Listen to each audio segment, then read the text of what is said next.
President Trump began using his pardon power the first summer he was in office, and he has hinted at using them in a variety of sensitive cases that are now pending.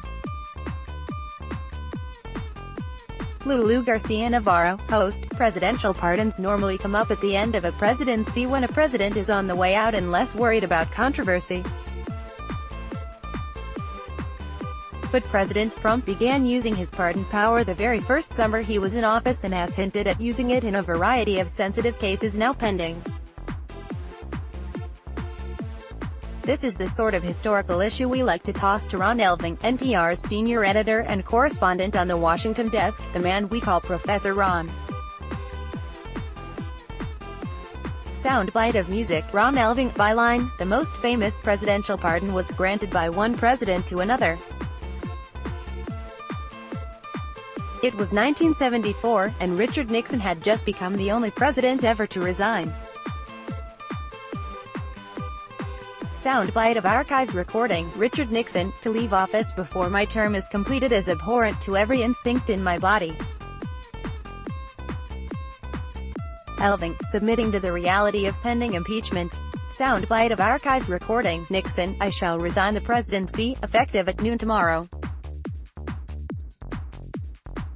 Vice President Ford will be sworn in as president at that hour in this office.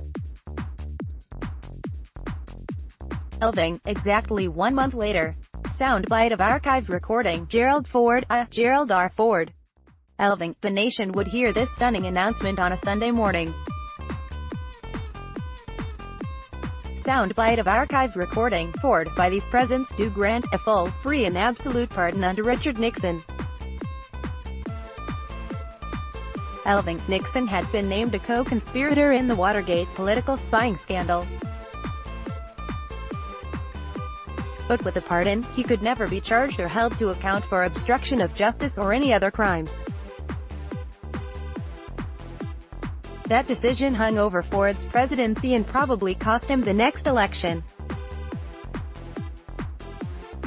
The basic pardon power is in the Constitution and goes back to the Founding Fathers, who saw it as useful, redeeming the wrongly convicted and for political gamesmanship, much as the pardon power had been for kings in England and elsewhere.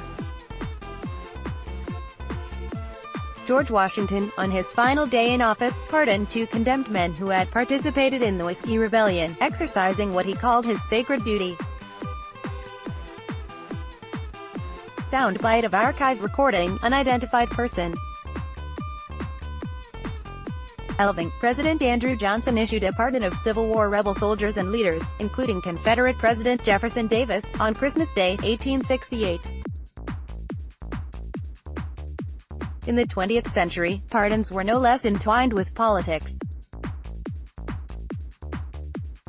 Soundbite of archive recording. Unidentified person. Elving: President Carter, on his first full day in office in 1977, issued a blanket pardon to all Vietnam War resistors, a promise he had made during his campaign. President George H.W. Bush. Soundbite of archive recording. Unidentified person. Elving: some of the former officials who had been involved in the Iran-Contra affair more than 5 years earlier under previous President Ronald Reagan. And President Clinton pardoned a financier named Mark Rich, who was a fugitive from tax charges. Soundbite of archive recording. Unidentified person. He fled there in 1983 to avoid charges of breaking U.S. sanctions by selling Iranian oil to, among others, the apartheid regime in South Africa. Elving: Rich had contributed to the Clinton Presidential Library, which inflamed both Democrats and Republicans. Clinton did not issue his first pardon until he had been in office nearly 2 years. President George W. Bush waited longer than that, and President Obama still longer yet. President Trump, in his first 17 months in office, has already issued 2 pardons. Soundbite of news montage. Unidentified person. President Trump has, in fact, pardoned former Arizona Sheriff Joe Arpaio. Unidentified person. The president has pardoned Scooter Libby, the former chief of staff to then Vice President Dick Cheney. A lengthy statement. Legal scholars agree on at least a few limits to the pardon power. One is that the president cannot pardon people for crimes not yet committed. Another is that a president cannot pardon himself because he cannot act as judge on his own case.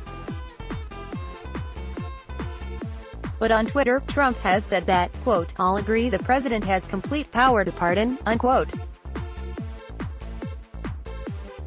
It's unclear what he means by complete. But when asked about using that pardon for others, such as his former campaign chairman Paul Manafort, who's been indicted by special counsel Robert Mueller, the president is non-committal. Soundbite of archive recording, unidentified person. President, what's your reaction to George Papadopoulos' guilty plea? Trump, thank you very much. Each new president has used his pardon powers in his own way. Pardoning former associates who might otherwise flip or testify against the president would be breaking new ground. Ron Elving, NPR News, Washington. Soundbite of John Adams, the chairman dances. Copyright 2018 Nepalese rupees. All rights reserved. Visit our website Terms of Use and Permissions pages at www.npr.org for further information. NPR transcripts are created on a rush deadline by Verbatim, Inc., an NPR contractor, and produced using a proprietary transcription process developed with NPR. This text may not be in its final form and may be updated or revised in the future. Accuracy and availability may vary. The authoritative record of NPR's programming is the audio record.